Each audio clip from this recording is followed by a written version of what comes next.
Ladies and gentlemen, welcome once again to the Packernet Podcast. I am your host and resident panelist, as always, Ryan Schlipp. Check us out online, packernet.com. Find me on Twitter, pack_daddy. All right, we have quite a bit to get through, and I know this stuff takes a long time. I don't think there's just not enough time, which is a great situation to be in. I'd love to go back to yesterday to some of the player interviews, but again, we just have so much moving forward. I don't know if that's going to be doable. First of all, the throwback helmets were revealed. Looks like the jerseys and whatnot were kind of leaked. The jerseys look pretty standard. I don't know. People are freaking whining about, I don't understand. People just like to complain.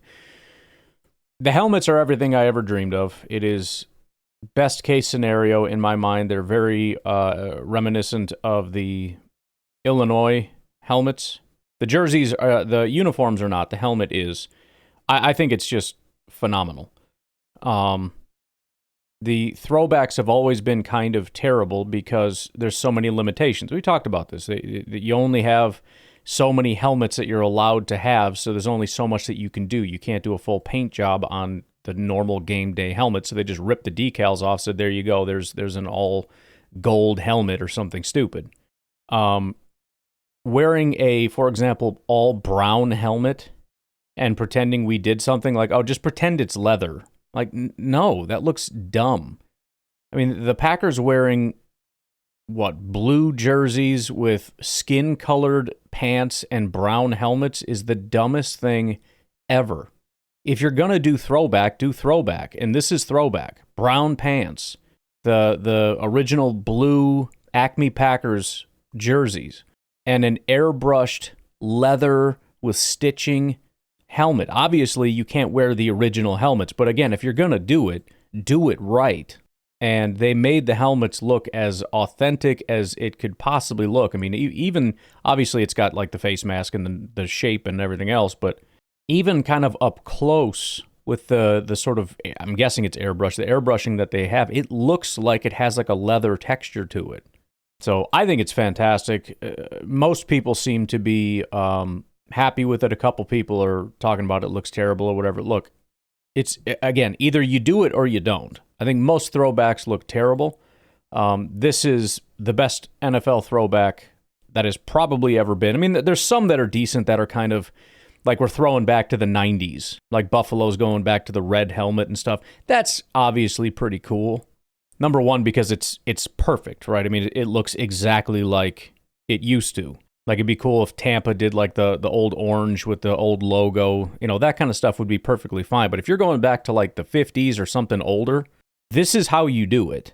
And if you're not going to do it like this, you probably should just not do it. Just go back to your 90s or 80s looks, which again is perfectly fine if you want to do that. I think, you know what would be actually really cool? One of the coolest ones you could probably do is if the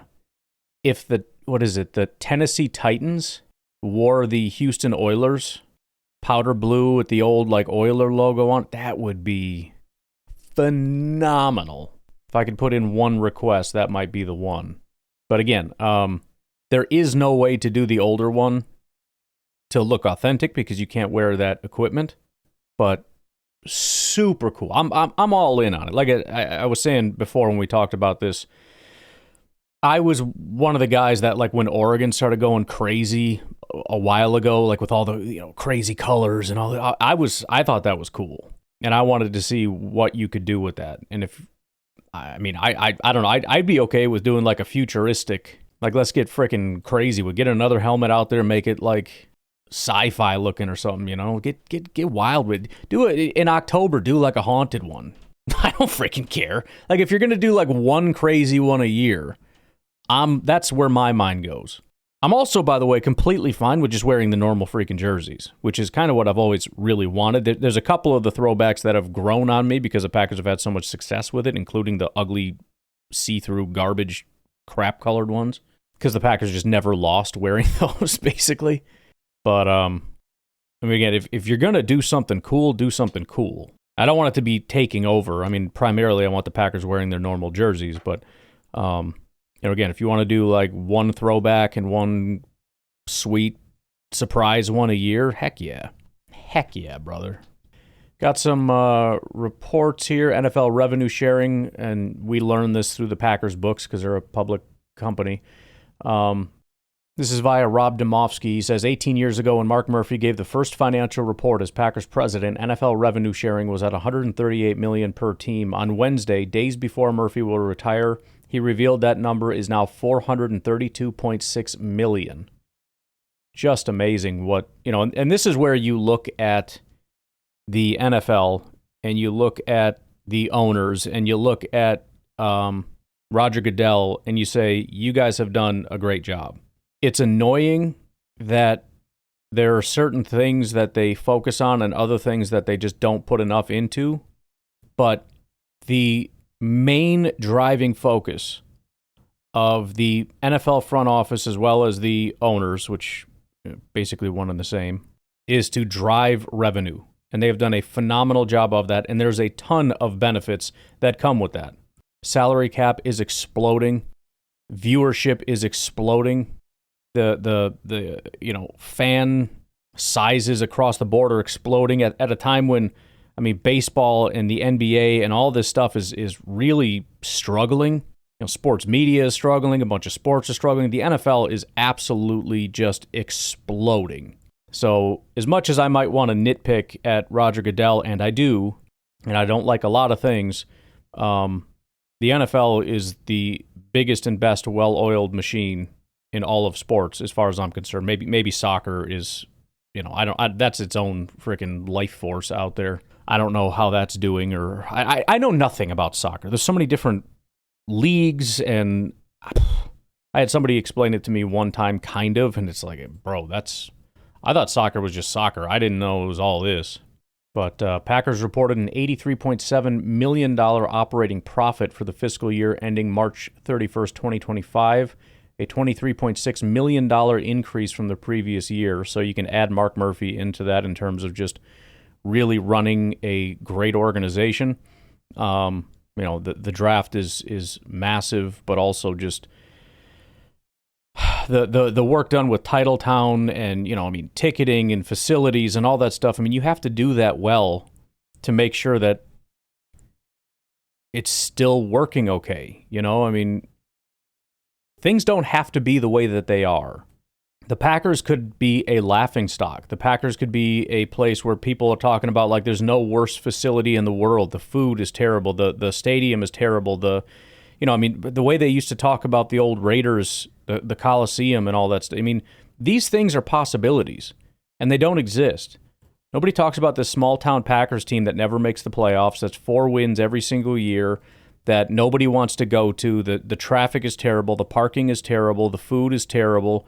Like, everything about it is awful. Nobody says these things. Everybody loves it there. Think about that. That's, I think, an important point that a lot of Packer fans, especially negative Packer fans, don't want to focus on. They look at it and say, Super Bowl is what I expect, and I'm not getting it, therefore failure. You understand if like 75% of people were to try to run the Packers, the awful scenario that, and I say 75, I'm talking about people that actually have some level of competence, let me put it this way, how easy it would be for the Packers to end up at the bottom of all these different lists and all these different rankings. Terrible coaching, terrible GM, terrible players, terrible facilities, terrible stadium, terrible fans. It's pretty miraculous that none of those things are true. I'm sorry that your wildest dreams haven't come true in a while. But dude, major hat tip to Mark Murphy and the guys that have been running these things. And this is where when Ed Policy comes in and says, my number one job is to make sure the Green Bay Packers stay in Green Bay and all these different things, everyone freaks out. Like, what are you talking about? Because we don't look at it from the standpoint of how fragile everything is and how bad things can be and how grateful we should be that it isn't those things and that we're so far away from that currently that to even bring it up is horrible. We need to recognize that those things are realities and that the fact that it's not our reality is credit to the people that are running the franchise. And it is up to Ed Policy to make sure that we don't end up back there. In other news, the Green Bay Packers signed a kicker from Ireland. So we now have a Irish punter and an Irish kicker. Now, the Irish kicker is not going to win the job over McManus, I don't think, but that would be pretty hilarious if that was the case. The day after releasing Australian-born kicker Alex Hale, the Green Bay Packers replaced him by signing Irish-born kicker Mark McNamee. Not sure, but that's a thing. And in some not super great news, Justin Fields, apparently for the Jets quarterback, was not only taken off the field, he was carted off the field today. So we'll have to see what the status is there. As I said, after Fields left Chicago, I became a pretty big Justin Fields fan. I don't have a lot of hope in his ability to become a great quarterback, but I hope that it does happen.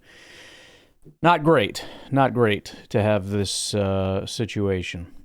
I actually just got a little bit of an update on that. Ian Rappaport says a dislocated non-big toe for Justin Fields fits the category of an injury that could have been a lot worse, but still plenty of info to gather. So, assuming that will not be a season-ending injury, which is great.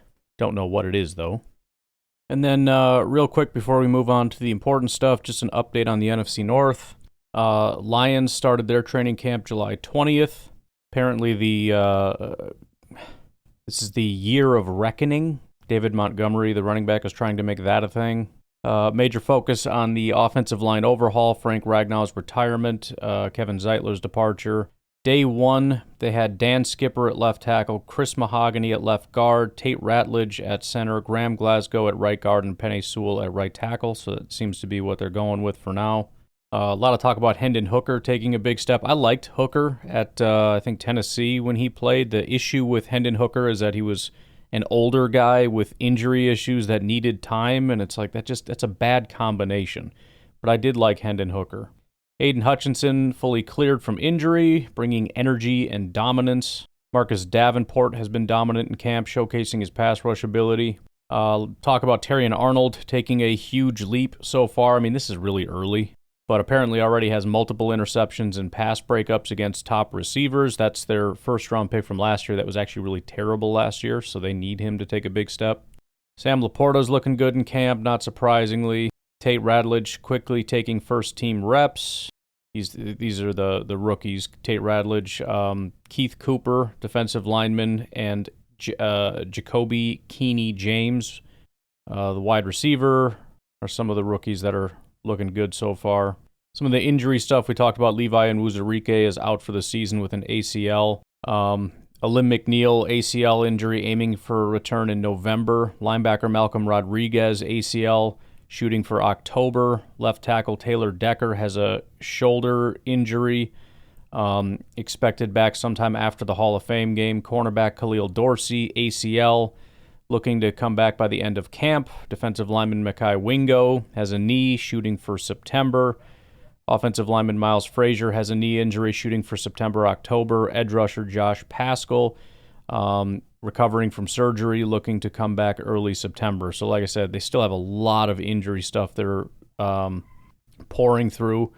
Also some current injuries. Linebacker Alex Anzalone has a hamstring injury and is also, I don't know if he's holding out. It seems like it might be an Elton Jenkins situation where it's like, is he injured or is it just a contract thing?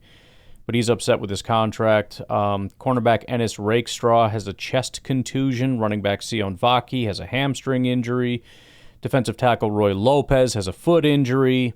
Edge rusher Al-Qadim Muhammad is out, meant to be, or the only thing it says is that it's a little thing, but injuries are wild in Detroit. Campbell stopped day 3 practice due to excessive physicality, emphasizing the need to be physical but smart.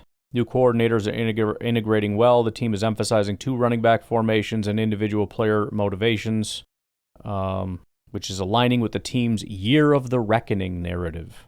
They're so dumb. I hate that it works, but they're so lame. Looking at the Minnesota Vikings, theirs just started yesterday, just like the Packers. Their mantra apparently is more is required. That certainly is true. McCarthy is the undisputed QB1. He's impressed with a strong arm, command, and chemistry, including a 60-yard touchdown to Jordan Addison. Is he even allowed on the field? Backup quarterback Sam Howell and Brett Ripien struggled with pick sixes on day 1. Offensive line focus, similar to Detroit, similar to the entire NFC North. Majority priority, especially with rookie quarterback Christian Darrisaw at left tackle, Will Fries at right guard, avoided the PUP list and are gradually returning from injuries, which is significantly positive. Veteran addition Ryan Kelly and Fries bring established chemistry. There's a left guard battle between rookies Donovan Jackson, who is apparently turning heads and taking first-team reps, strongly positioned to win the starting left guard job over Blake Brendel, or Brendel, I don't know how you say his name. Andrew Van Ginkel recorded a sequel pick six. Ivan Pace Jr., another linebacker, also had a pick six. Dallas Turner, their pass rusher, bulkier and way ahead of last year. I'll believe it when I see it. They always say stuff like that. We'll see. Positive updates for the Vikings anyways. Darrisaw back from ACL, MCL. Fries from a fractured tibia. Rondale Moore from ACL. Avoided the PUP list and are progressing in their returns. PUP list, rookies Gavin Bartholomew, the tight end, and Chaz Chamblees, offensive linebacker or outside linebacker, on the active PUP list. Josh Metellus fully participating despite ongoing contract negotiations, demonstrating his leadership. Position battles, wide receiver 3 question behind Addison and Jefferson. Jalen Naylor is solidifying his number 3 spot. Ty Felton and others are competing, with special teams contributions being crucial to that. Rondale Moore and rookie Silas Bolden are leading the punt return competition. Another position battle, cornerback Byron Murphy is a returning starter. Isaiah Rodgers appears to have the number 2 spot, while Mekhi Blackman and Jeff Okudah battle for the 3rd spot. There's also a question of safety depth. Despite strong starters in Murphy and Harrison Smith and Metellus, there's virtually no depth behind them, a key concern after Cam Bynum's departure. And then finally, looking at the Chicago Bears, they also started the 23rd. Head coach Ben Johnson, defensive coordinator Dennis Allen are establishing an urgent, tough culture and emphasizing leadership, discipline, and expectations, perfect execution, and no mercy. So far, the fans seem really excited that the coach is kind of a jerk and just screams at everybody. We'll see how long that lasts. Johnson vocally expressed dissatisfaction with the first-team offense day 1 and day 2 performance, even pulling them off drills for poor execution. This is my favorite. This is the whole reason I wanted to do this, by the way. Just throwing that out there. Rookie quarterback Caleb Williams experienced growing pains and a rough start, including an interception in the first 11-on-11 pass to Tremaine Edmonds. Not the first series, not the first day, the first pass.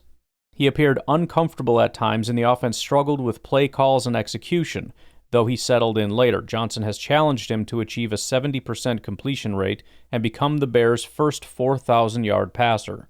Johnson describes the offense as aiming to be explosive and detailed, focus on heavy play action, pre-snap motion, strong pass protection, and dominant rushing attack, utilizing a lot of 12 personnel. Defense under Dennis Allen set the tone early with sharp play, including Tremaine Edmonds' interception off Williams' first pass. Allen's aggressive press man coverage system, a shift from the previous Tampa 2 zone, is being implemented to encourage playmaking.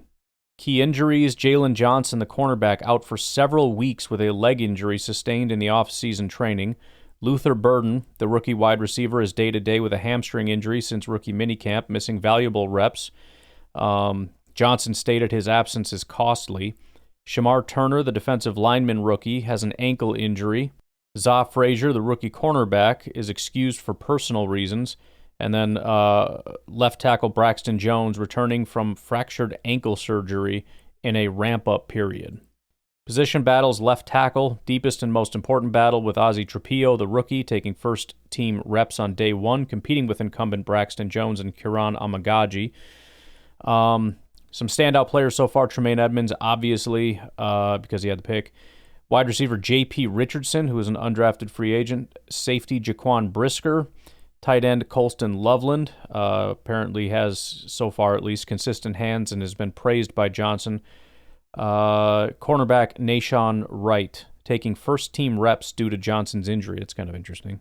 They signed veteran defensive end Tano Passanio. I'm proud that I still remember how to say that guy's name. And cornerback Trey Flowers for depth. They released safety Tarvarius Moore. And then veterans like Cole Kmet and DJ Moore are embracing Johnson's demanding, detail-oriented approach, indicating strong buy-in in the new regime. There's always buy-in. Then you start losing and people just start getting mad. But there you go. There is your NFC North roundup so far. Why don't we take a break? And look, training camp is just kicked off for me, so we'll just go ahead and get ripping through these. We'll take a break. We'll be right back. By the way, there were questions available. They're all locked now, but questions available for those that were interested on Packers.com for day 2 of training camp. That will continue for day 3 and beyond, so make sure you head over to PackersGames.com. You should get an email alert. You can turn that on or off, but you get alerts when new questions get added over there.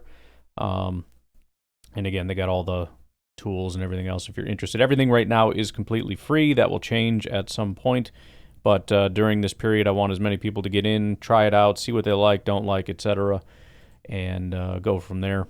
Okay, what's goings on here? First of all, based on play design and what happened, the head coach, Aaron Glenn, for the Jets, thinks Fields' injury came from someone stepping on his toe. What a stupid way to get so hurt. I think I broke my toe, but at least it was kicking somebody. You know what I mean? At least it's kind of cool. Derek Barnes left practice early and is being evaluated for a hand injury. Terrion Arnold left practice early and is being evaluated for a leg injury. So I just talked about the Lions and Terrion Arnold, and apparently he is now hurt. All right, Matt LaFleur says Nathaniel Hackett will be in an analyst role for the defense, says he can provide a fresh perspective, will be in and out over the 2025 season. On Tucker Kraft says, I think he's just scratching the surface of what he's going to become. Certainly, we've got to do a good job of giving him opportunities. You know, you guys keep talking about it. Let me just say this. You talk about him like he is Travis Kelce. I like Tucker. The way the gap between the way the Packers talk about him and what we actually see on the field is massive. If that's a play calling issue, if that's a quarterback issue, if that's a Tucker, I don't know what the issue is, but there's a lot of talk going on about Tucker and his greatness, and I'm not seeing 50% of that. So let's freaking dial it up, man. I don't know if I even mentioned this note. Quay Walker did come off a pup. Somebody else did as well, and I forget who it was. But Quay Walker is coming off a pup. He's going to be doing just walkthroughs, but he will be out there, so that's great news for him. Initial report on Fields, no fracture in the toe that got stepped on. Getting an MRI as the team continues. Dude, if it's not even fractured, bro. Just to be clear, when I broke my toe, I didn't even go home. I stayed there and let people punch me in the face for another half hour. This dude's getting carted off the field for a bruised toe. Freaking jagoff. I want to like him so much. Matt LaFleur on Isaiah Simmons. You see him. There's a reason he was a top 10 pick. He has all the measurables. Well, we know that. Measurables have never been a question. It's the ability to put it on the field. LaFleur on Bo Melton switching to corner. He said, day one was good, did some nice things. I just love the attitude and what he represents. Again, I don't know that his chances are terrible. Again, I stand by the fact that it's not a good sign when they move your position and all these different things. But our corner depth is non-existent, and the team loves Bo Melton. By the way, Hulk Hogan now has died. So we lost Ozzy and we lost Hulk. This is becoming awful. Both of them, I think, in their 70s, too. Terrible, terrible thing. We'll skip that note. I don't care. Karan Amagaji took snaps with the starters in team drills at left tackle for the Bears this morning. Vikings will wear their throwback uniforms twice this season in the Sunday night home opener week 2 in their final home game against the Packers. So they'll wear their all-white Winter Warrior uniform on December 25th against the Lions. Just going in order here, and the Packers haven't started yet. I mean, they have, but not where I'm at in the timeline. Courtney Cronin for the Bears reporting a couple issues that had to be corrected for the first-team offense with huddle procedure getting lined up. So again, day 2 still can't get lined up properly.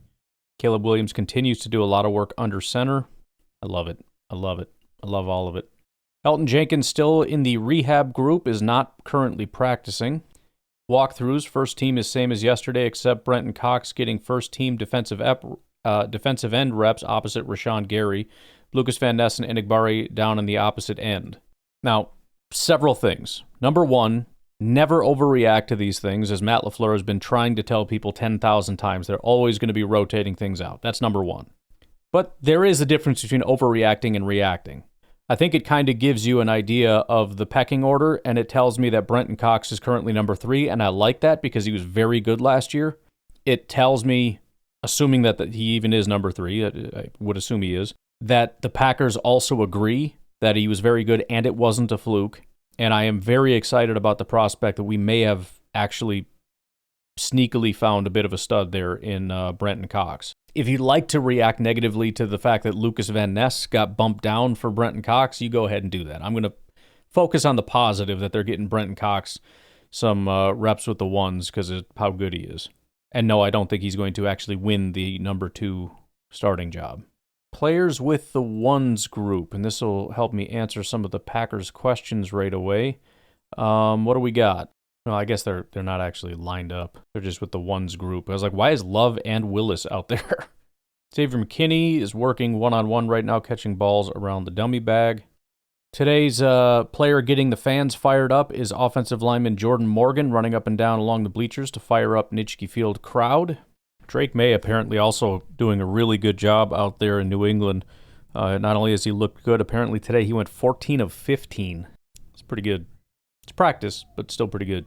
All right, I'm pretty well caught up, and they're still running through individual nonsense. So why don't we take our break here, and then we'll fire through some of the team notes, and we'll get up out of here. We'll take a break. We'll be right back. Jordan Love still drilling those nets, by the way. Fantasy football update. Michael Penix's favorite target early in 11 on 11, Kyle Pitts. Keeping you fantasy people in the loop. Plus, I plan to play fantasy, so it's good for me, too. We got to set up a league, don't we? We got to set up a league. Overall injury updates.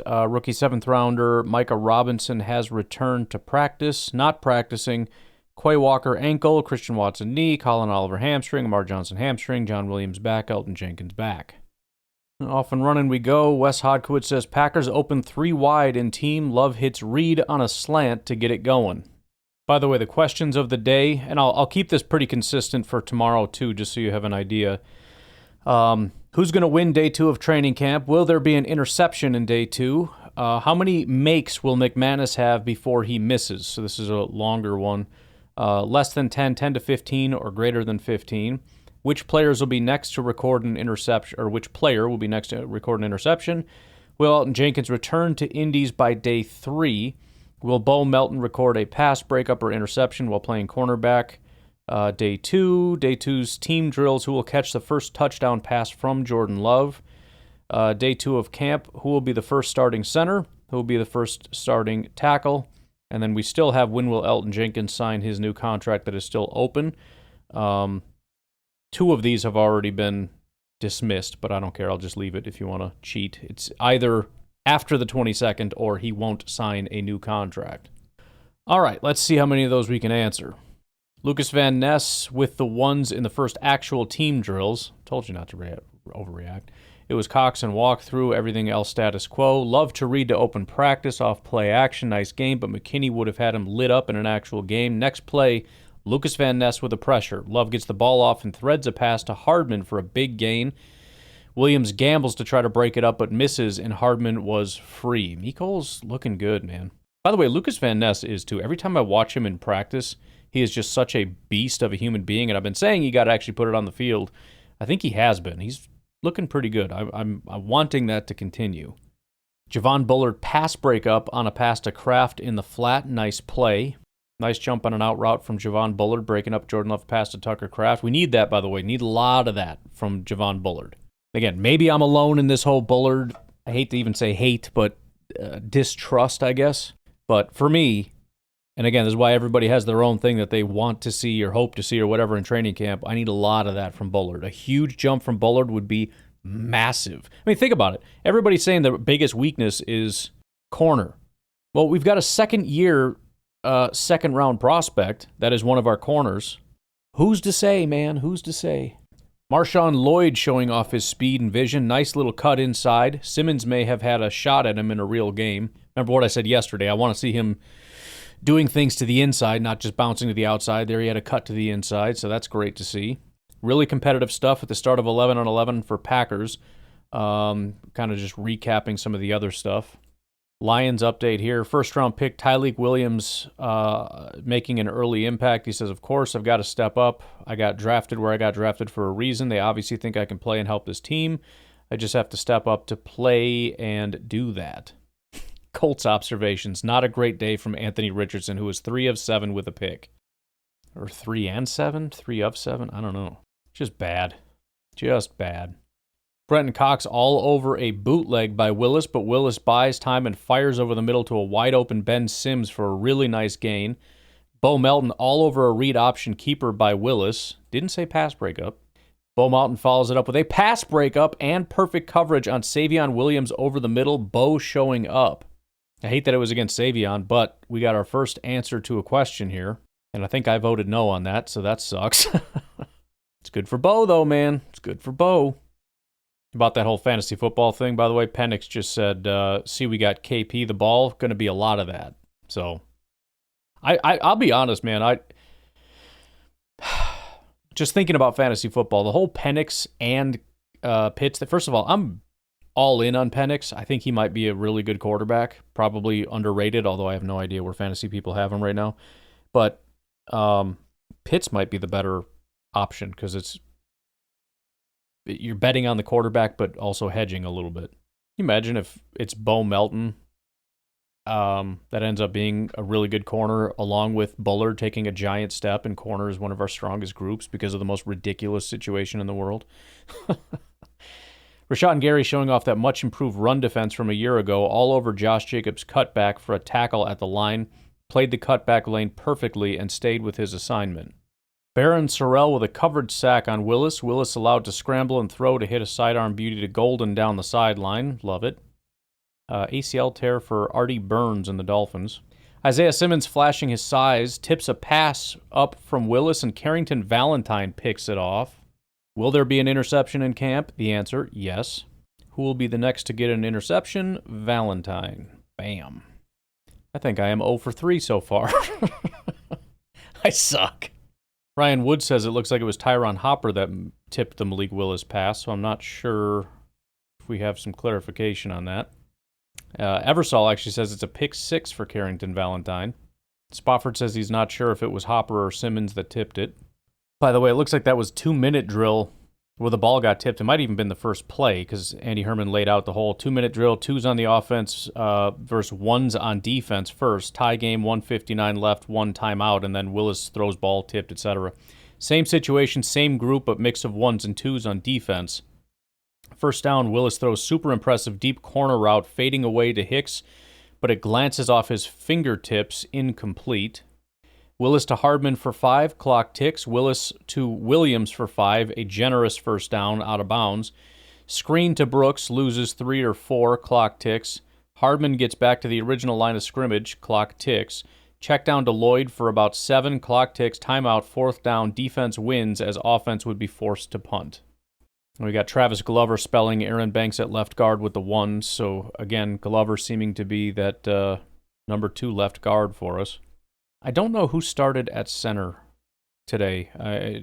Herman had made the comment that it's the same, as in like same as usual, but I don't know if that means Sean Ryan again today, or I don't know. I will assume Rasheed Walker got start at left tackle. Lucas Van Ness in Love's face on 2nd and 8.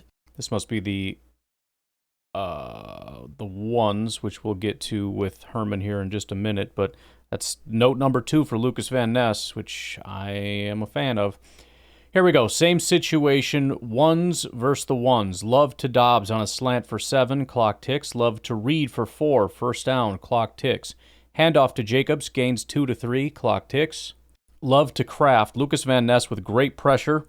Kraft can't come up with it. Solid coverage, incomplete. Neutral zone infraction by Hobbs. Hobbs atones with a huge breakup on 3rd down, forcing the punt. Defense wins. Another big breakup on 3rd and 2 by Hobbs, and an intended for Wicks to end 1's 2-minute drill, says Wes Hodkowitz. Eversol says Nate Hobbs fired up after diving pass breakup, covering Wicks on 3rd and short. Appreciate that too, man. Hobbs is a new man in town, kind of similar to Aaron Banks. There's some skepticism about how good he can really be, and all the positive notes we can get, I will take. 3's up next. Elgersma at quarterback. Interesting development, considering Sean Clifford is a quarterback for the Green Bay Packers. Short completion along the sideline to White out of bounds. Run by White for a handful. Elgersma tries the seam to Omar Brown, is all over it for a pick and the win for the defense. The defense goes 3-0. Spofford says Cornerback Nate Hobbs is an intense player. That's what we heard when he was signed, and it was no lie, evident on the field in these early practices. Ryan Wood says Barron Sorrell would have had a sack on Malik Willis rushing from the perimeter, also hopped inside as an interior rusher. Packers checking out the rookie's versatility up front. Schneidman says defense dominates 2-minute period. Hobbs pass breakup on out intended for Wicks. We don't need to relive every single one of them. We already heard all that. Of note, on the 2-minute drive, Travis Glover was with the ones at left guard. Aaron Banks had to come to the sideline, grimacing right before that. I didn't know that part. That's not great. Malik Heath and Kamal Haddon both got nicked up a bit as well. As I'm typing this, Aaron Banks is limping and not doing offensive line drills. Haddon and Heath are going through special teams drills just fine, so that's a great sign. Banks does now have his helmet on, so we'll see if he goes back in. Matthew Golden with a muffed punt during punt return drills. I'm not even mad about it. They just need to stop doing that. Just stop it. Enough. Jaden Reed let a punt off the jugs machine drop in front of him, scooped it as swarming was closing. Matthew Golden muffed a punt. Dontavian Wicks muffed a punt. What did I say? No Wicks, no Golden, no Reed. Okay? Stop it. Coach Covington working one-on-one with Rashawn Gary again as a special teams group works on punts in the background. I don't think I mentioned it yesterday, but they, Mr. G, Packer fan, Milwaukee GRB, he's been putting in some work, getting some good video, and it looks like Rashawn's getting some one-on-one tutelage, which I appreciate. Still no Banks with the ones for team and didn't do any of the individual. Would seem he did, in fact, tweak something. Edgerrin Cooper just had one of those plays where he shoots into the backfield at warp speed for a tackle for a loss, which is becoming a routine. Love that. We got Love to Wicks over the middle for a nice pickup off a fake toss. Love finds Wicks again, a nice little dig route. Shorter pickup this time. Emmanuel Wilson finds a crease for a nice gain. Wes Hodkowitz says Mecole Hardman has caught a lot of passes this summer going back to OTAs, which I've also noticed. Rookie wide receiver Savion Williams almost makes a great diving catch on a deep ball from Willis, but can't hang on as it hits the ground. Willis follows up with a bullet over the middle to Hardman, hits him in stride. QB2 sure throws a nice ball. Been kind of iffy for Savion so far. Check down to Wilson for a good gain. Willis overshoots Hicks. Good coverage by Dunn. Willis to Golden short, who broke Junior's ankles, then broke Hopper's ankles. 2 sweet jukes and a big run after the catch. Oh, boy. That's a report right there. Spofford says rookie wide receiver Matthew Golden has moves. Huber says Matthew Golden with a catch on third down and juked a couple defenders for a big gain. Ryan Wood says Matthew Golden catches a pass from Malik Willis in the right flat and made 2 guys miss, juke cornerback Gregory Jr. and linebacker Tyron Hopper to break it into a big play. Rookie has moves. Wes Hodkowitz says Love is getting guys biting on the hard count today. Now Cooper jumps on an A-get blitz. Love gets Cooper to jump off sides, wants Dobbs deep, but Dobbs cut off his route. Love wanted the shot play with the free play, day 2 of training camp stuff. Love with the tight throw on a line to Kraft over the middle. Josh Jacobs has a step deep down the field, but Love misses him long. Missed opportunity there. Love threads another throw to Golden, and Golden is really showing off his speed in the open field today. He looks great. Oh, you guys, you can't do this to me, man. I'm getting a little excited here. Josh Jacobs, is that the one we already saw those notes. Mosby got a great job for a quick pressure, maybe a sack on Elgersma. Steno was looking for a false start, but no flat. I thought he looked slightly early, close call. By the way, 0 reports of touchdowns so far today. Not a single one. Hopefully they do some end red zone or something drills, because there's been nothing so far. The only touchdown was defense. It was a pick 6, I think, by Valentine. And it looks like that is all for day 2 of practice. 1 hour and 54 minutes. Offense doing push-ups to end practice. Keyshawn Nixon dance celebrating. Jeff Hafley's defense flew around today. Practice ends with a sack by Keith Randolph. Defense dominates the key segments and wins the day. Well, all right, folks. That's about all I got for you. I'm sure there's going to be more interviews and stuff. We'll try to get caught up on some of that stuff. There's a lot going on, which, again, is a good problem to have. Get your calls in, 608-501-0718. If If you want to call into the call-in show, packersgames.com, and I will talk to you tonight, tomorrow, whatever. Have a good one. Bye-bye.